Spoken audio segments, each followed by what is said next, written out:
سلام حبيباتي، إن شاء الله تكونوا بخير وبصحة جيدة. معكم مريم ومرحبا بكم في قناة دمون جيرل دي زاد. آسفة على الغياب، كنت مشغولة مع الامتحانات اللي جازوا على خير والحمد لله. حبيباتي، بما أنه أغلب البيوت الجزائرية راهي تعاني مع السعال والزكام وما ننساوش الكورونا ربي يسترنا منها كامل، وكما كامل على بالنا بلي الإكثار من الأدوية راح يأثر بالسلب على صحتنا، وأنه ما كانش حل أحسن من العلاج بالأعشاب وكل ما هو طبيعي أكيد. لهذا قررت نصور لكم فيديو نجمع فيه أغلب وأفضل الوصفات الطبيعية واللي بمكونات موجودة في كل بيت وأكيد ناجحة ومجربتها أنا شخصيا، تعاون باش نتخلصوا من السعال وتقوي مناعتنا أكثر. المهم حبيباتي ما نطولش عليكم وهيا نبداو مع بعض.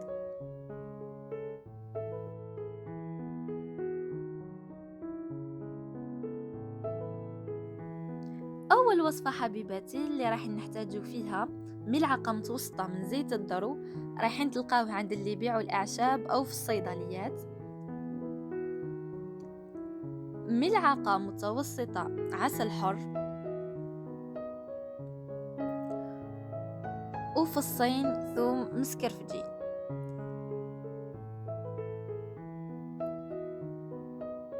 رايحين نخلطوا جميع المكونات مع بعض.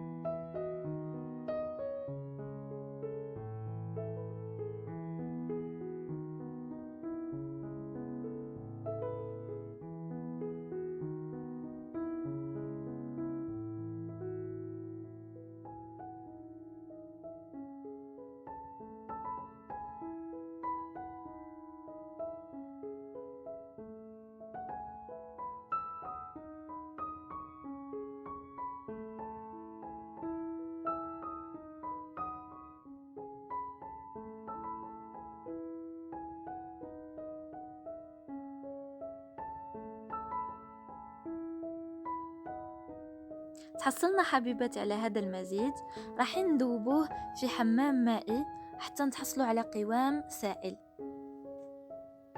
هذه الوصفة حبيباتي ناكلوا منها مغرفة صغيرة قبل ما نرقدوا، ونحاولوا قدر المستطاع ما نشربوش الماء بعدها.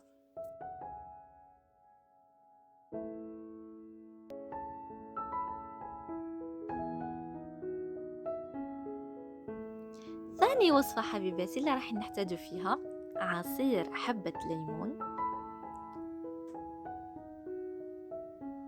زوج مغارف متوسطين عسل حر،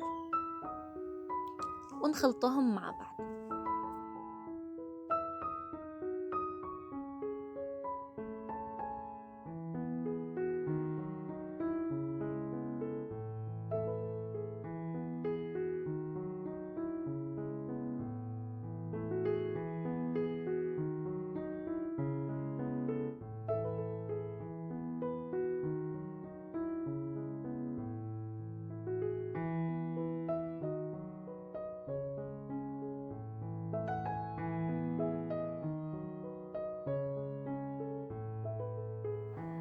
نحطوهم في حمام مائي حتى يتجانسوا المكونات مع بعض ونتحصلوا على هذا المزيج.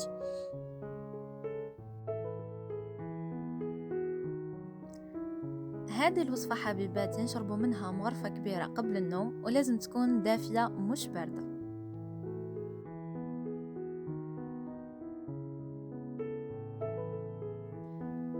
ثالث وصفة حبيباتي وش راح نحتاجوا فيها، راح نحتاجوا سكر جلاس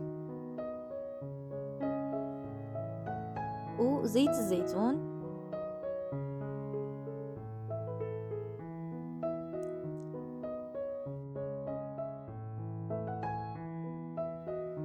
نخلطوا مغرفة صغيرة من سكر جلاس مع مغرفة صغيرة من زيت الزيتون ونحركوا حتى يتجانسوا مع بعض.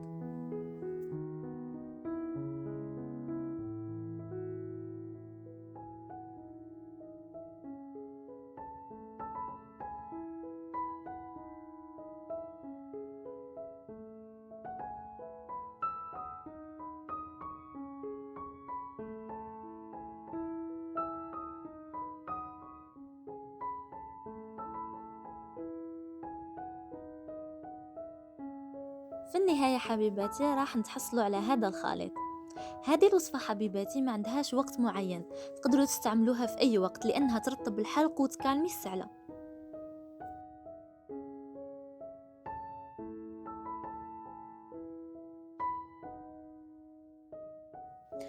رابع وصفة حبيباتي رايحين نحتاجو فيها حبة لفت تكون شوية كبيرة ومدورة. نحتاجو تاني شكر جلاس. نجيبو حبة اللفت نفرغوها لداخل كيما راكم تشوفوا بلا ما نتقبوها من تحت.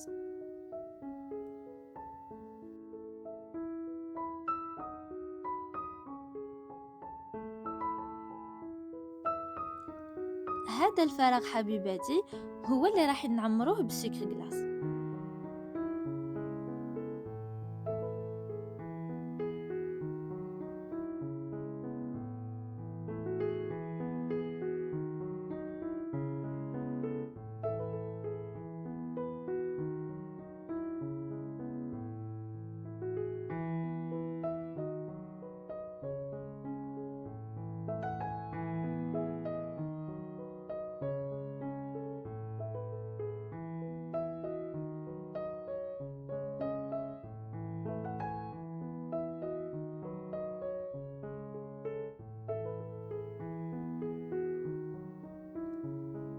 حبيباتي نحطوا الحبة تاع اللفت هذه في حاجة مغطية ونخليوها ليلة كاملة.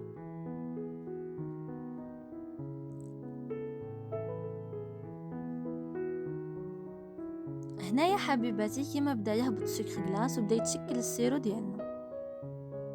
حبيباتي في الصباح راح نلقاو هذاك السكر جلاس رجع كامل سيرو. هذاك السيرو راح نشربوا منه مغرفه صغيره في الصباح ومغرفه صغيره في الليل وما نقدروا ناكلوا اللفت هذاك. وهذه هي النتيجه حبيباتي بعد ما خليتها ليله كامله.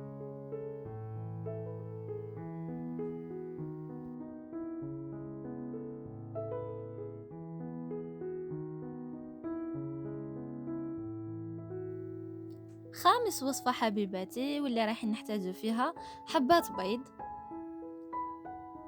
ثوم مسكرفجه، وزيت الزيتون اكيد.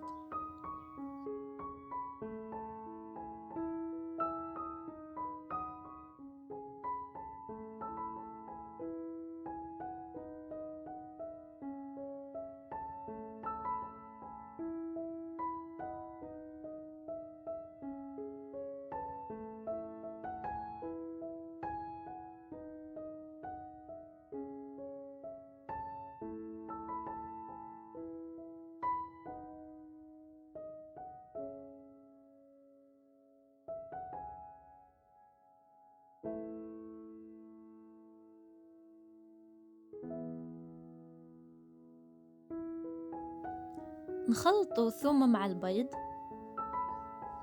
ورشة ملح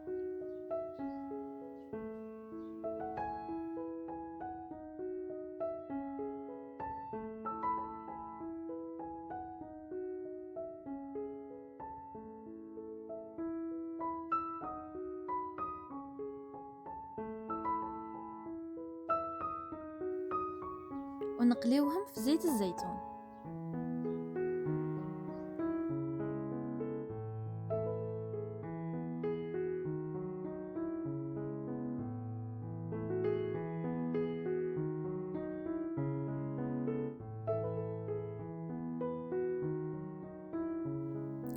بعد ما يتقلاو حبيباتي نزيدو فوقهم شويه زيت الزيتونه وناكلوهم قبل ما نرقدو.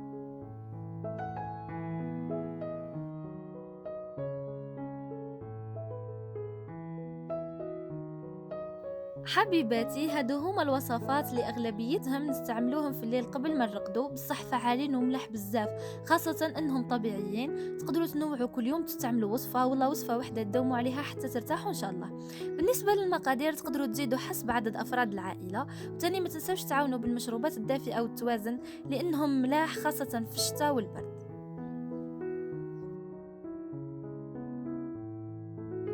وصلنا لنهاية الفيديو حبيباتي، نتمنى تجربوا هاد الوصفات وتفيدكم، وما عليا غير نقول لكم ربي يشفي جميع مرضانا ومرضى المسلمين وربي يرفع علينا هاد الوباء.